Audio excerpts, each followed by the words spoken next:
Assalamualaikum warahmatullahi wabarakatuh, sahabat beriman. Semoga yang menonton video ini diberi kesehatan serta rezeki yang melimpah oleh Allah Subhanahu wa Ta'ala. Amin ya Robbal Alamin. Di video kali ini kita akan membahas tentang awal fitnah yang terjadi di tengah-tengah kaum muslimin. Fitnah yang terjadi seperti ombak yang sangat besar dan tidak bisa dihentikan hingga hari kiamat.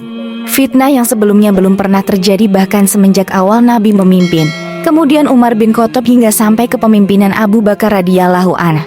Perang Jamal ini terjadi di antara dua kubu yang bertikai, yaitu kubu Ummul Mukminin Aisyah dengan kubu Ali radhiyallahu anhu, di mana di antara kedua manusia tersebut memiliki keistimewaan masing-masing.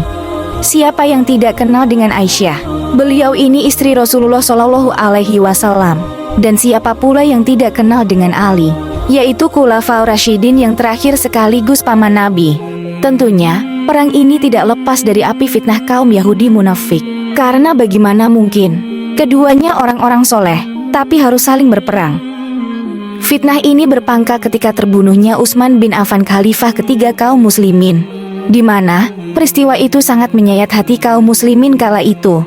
Bahkan hingga hari ini apabila kita mendengar kisah terbunuhnya Utsman bin Affan radhiyallahu anhu, maka kita akan mengutuk perbuatan keji tersebut.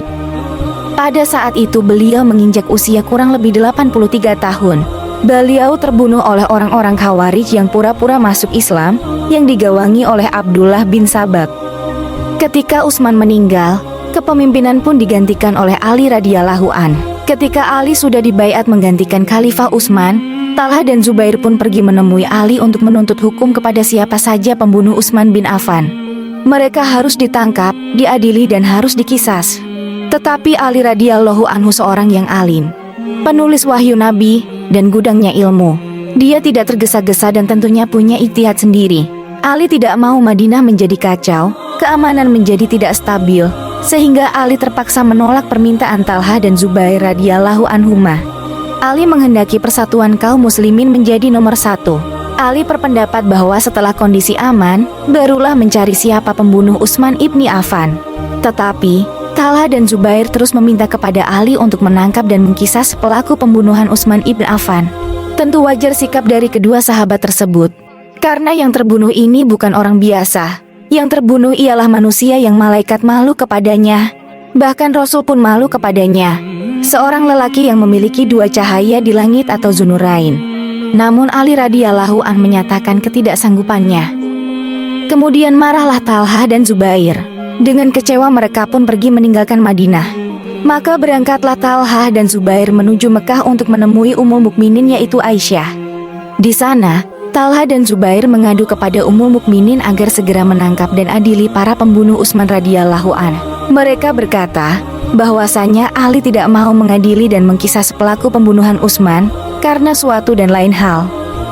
Maka, berijtihadlah ketiga orang mulia ini untuk bertolak menuju Basrah dan meminta pendapat kaum muslimin yang ada di sana.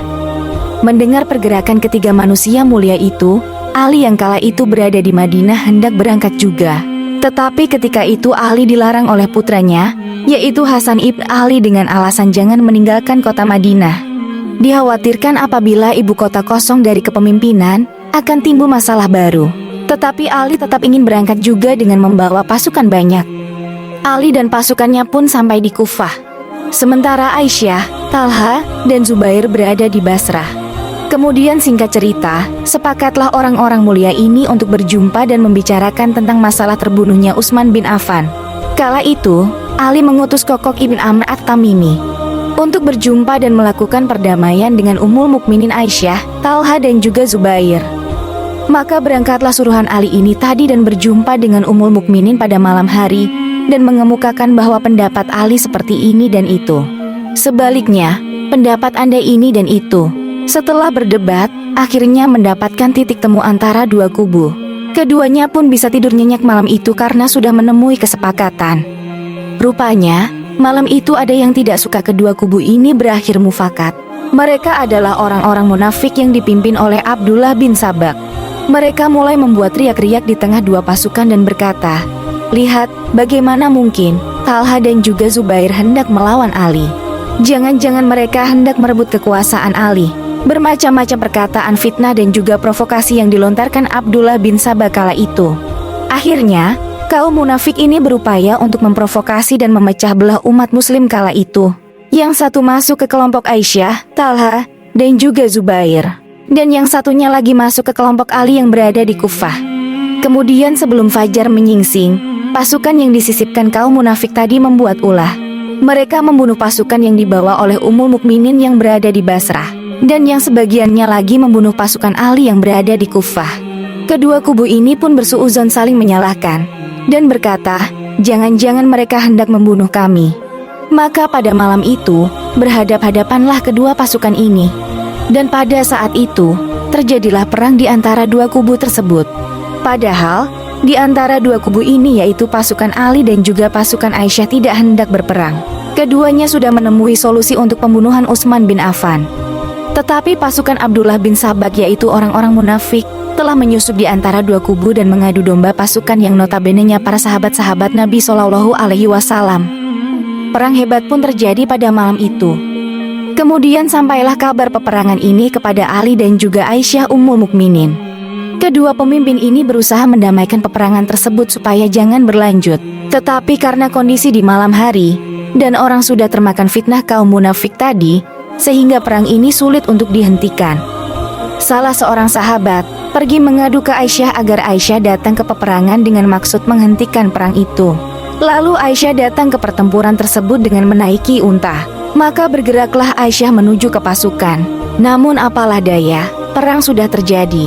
Orang-orang menyangka Aisyah datang untuk menyemangati perang melawan pasukan Ali. Kemudian justru perang semakin besar dan perang itu dinamakan Perang Jamal. Karena Aisyah datang dengan menaiki unta. Melihat perang yang semakin besar dan tak mungkin untuk dihentikan, Aisyah pun pergi meninggalkan perang. Maka Talha dan juga Zubair sadar bahwa perang ini tidak sehat. Perang ini perang saudara, maka Zubair dan juga Talha keluar dari fitnah. Bukan lari dari perang, tapi mereka pergi meninggalkan fitnah tersebut. Perang besar yang digawangi oleh orang-orang munafik Abdullah bin Sabak berhasil berkobar. Banyak para sahabat yang terbunuh akibat tragedi ini, di antaranya Zubair bin Awam. Zubair terbunuh oleh Amir bin Jurmus. Kepalanya dipenggal oleh pengkhianat kaum muslimin itu. Siapa yang tidak kenal dengan Zubair bin Awam? Orang yang selalu melindungi Rasul ketika menghadapi setiap peperangan. Orang yang termasuk 10 sahabat yang dijamin masuk surga. Amir bin Jurmus berkata, katakan kepada Amirul Mukminin bahwa aku telah membunuh biang kerusakan yaitu Zubair bin Awam. Maka pengawal Ali datang kepada Ali dan berkata, bahwasanya Zubair telah terbunuh oleh Amir bin Jurmus. Akhirnya Ali mengatakan kepada pengawalnya, katakan kepada Amir bin Jurmus, aku pernah mendengar sabda Rasul, siapapun yang membunuh putra Sofia, bibi Rasul kabarkan neraka untuknya.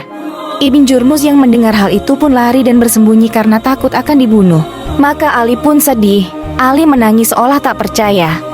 Kemudian perang pun terus berkecamuk, hingga Talha pun terkena panah. Namun tidak tahu siapa yang memanahnya, karena pada saat itu kondisi perang mencekam bukan main. Kemudian, Allah takdirkan pula Talha gugur di perang Jamal ini. Ketika peperangan usai, maka Ali mencari-cari di mana jasad Talha. Ketika ketemu kemudian Ali meletakkan jasad Talha di pangkuannya. Sambil menangis Ali mengatakan semoga Allah merahmatimu wahai Talha. Demi Allah seharusnya kita tidak seperti ini.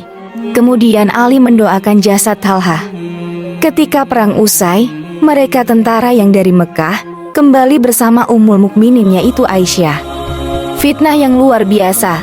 Tentunya sekali lagi masing-masing pemimpin mempunyai ijtihad. Baik Ali, Aisyah, Talha, dan juga Zubair mempunyai ijtihad masing-masing. Dan tentunya mereka ini orang-orang pilihan Allah Subhanahu wa Ta'ala. Dari kisah perang Jamal ini kita belajar bahwa sekalipun peperangan terjadi, tidak ada kebencian yang menjadi penyakit hati para sahabat kala itu. Bahkan andai tidak ada fitnah dari kaum munafik, maka masing-masing kubu justru lebih menghendaki perdamaian dan menoleransi perbedaan pendapat dengan menyerahkan kebijakan kepada pemimpin. Semoga kita mendapat ibroh dari kisah perang Jamal ini. Mohon maaf jika ada salah kata dalam penyampaian. Wabillahi taufik wal hidayah. Wassalamualaikum warahmatullahi wabarakatuh.